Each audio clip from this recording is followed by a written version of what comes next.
suena la historia de un dios que fue asesinado, pero resucitó pocos días después, ascendió a los cielos y desde entonces juzga a los muertos. Su símbolo es una cruz. Sí, es la historia de nuestro Señor Jesús, de nuestro Señor Osiris. Me he equivocado, me refería a esta cruz. El antiguo Egipto es fácil de situar. Solo tienes que sumar las fronteras de Egipto y Sudán. Faraones, chorrocientas dinastías de ellos, pirámides, momias, gatos, momias de gatos, la esfinge, dioses con cara de bicho, estatuas enormes, escritura jeroglífica, la más antigua del mundo, dicen.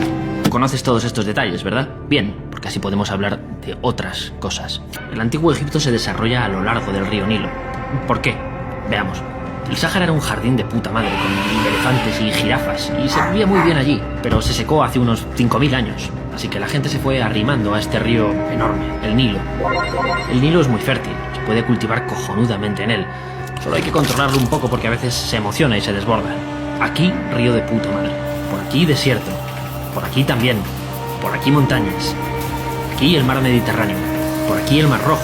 Sería un país protegido por murallas naturales. Por eso, mientras otras culturas aparecen y desaparecen, ellos se mantienen prácticamente igual, política y socialmente, estables. No parece muy sexy, pero de hecho el equilibrio, o Maat, era la base de su pensamiento. La sociedad era una pirámide con el faraón encima, y se le veneraba como un dios, pero a cambio debía mantener ese equilibrio. Por ejemplo, el Estado distribuía trigo en tiempos de hambre. A cambio, solo tenías que construir pirámides. No las construían con esclavos. De hecho, habían hasta huelgas. La sanidad era pública, el hombre y la mujer eran iguales ante la ley. De hecho, se podían hasta divorciar. Habían anticonceptivos. No quiero decir que esto fuera el país de la piruleta. Habían muchas cosas terribles, te crujían a impuestos. Si ahora llegamos hasta los 70, 80 años, ellos la palmaban entre los 20 y los 30. Pero joder, Estados Unidos tiene 240 años. La antigua Grecia llegó a 700. Roma cumplió 1200. Ellos mantuvieron ese equilibrio durante 3000 años. A todo esto, la balanza como símbolo de justicia viene de Egipto, al igual que la idea de ser juzgado después de la muerte. Otra cosa muy interesante es que Egipto es pionero en ciencia, en matemáticas. Yo tampoco sé leerlo.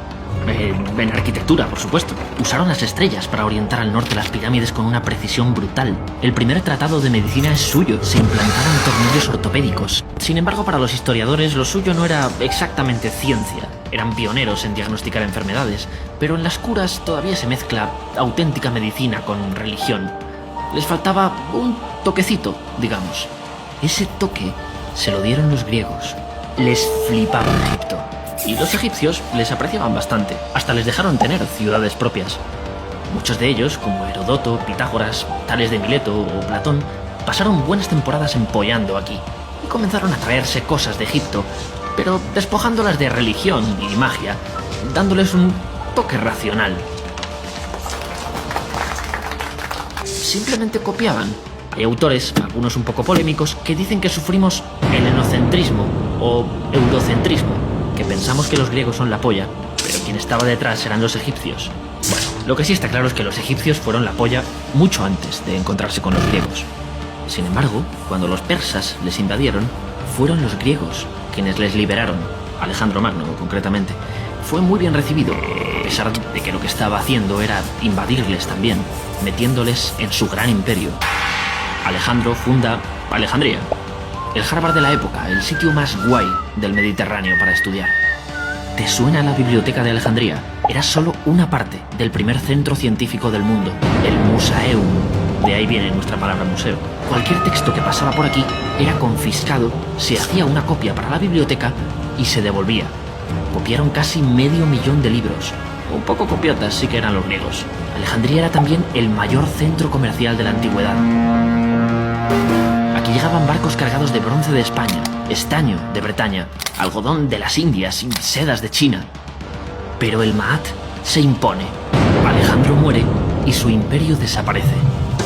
De nuevo, Egipto vuelve a ser un reino, pero Alejandro deja a sus amigos en el poder. Los nuevos faraones son medio griegos, ni siquiera hablan egipcio. A ellos había que traducírselo todo, como en la piedra de Rosetta, en griego y egipcio, gracias a la cual hemos descifrado los jeroglíficos.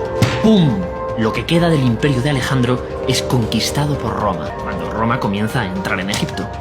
Primero estos faraones griegos le regalaron este trozo, la Cirenaica, y luego, para sofocar una rebelión, les pidieron ayuda militar. Roma estaba encantada de ayudar, claro. Entonces empieza un culebrón.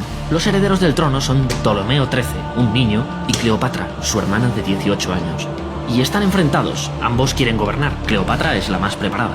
Sabía griego, arameo, hebreo, sirio, y es la única en su dinastía en interesarse por la cultura egipcia y aprender egipcio.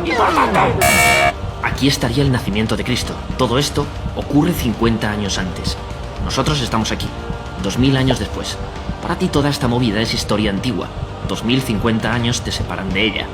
Pero para Cleopatra y su hermano, las pirámides estaban a 2500 años. Ni se te ocurra pensar que son de la época de las pirámides, o desencadenarás una terrible maldición. Bueno, en esta época la rockstar de Roma es el general Julio César, un fan de Alejandro Magno. Esta época es la hostia porque es un conflicto entre dos mundos. Dentro de Egipto, el choque del Egipto de toda la vida, con sus dioses y su cultura, contra estos faraones medio griegos que no eran especialmente queridos. Por otra parte, el choque de Egipto, civilización de 3000 años, con Roma, cultura joven de solo 700 años. Se nos acaba el tiempo. Cuando pensamos en ciertas épocas lo hacemos resumiéndolas en una o dos ideas, grandes logros que nos han dejado. Grecia igual democracia o filosofía. Roma igual derecho romano, un imperio con la misma ley.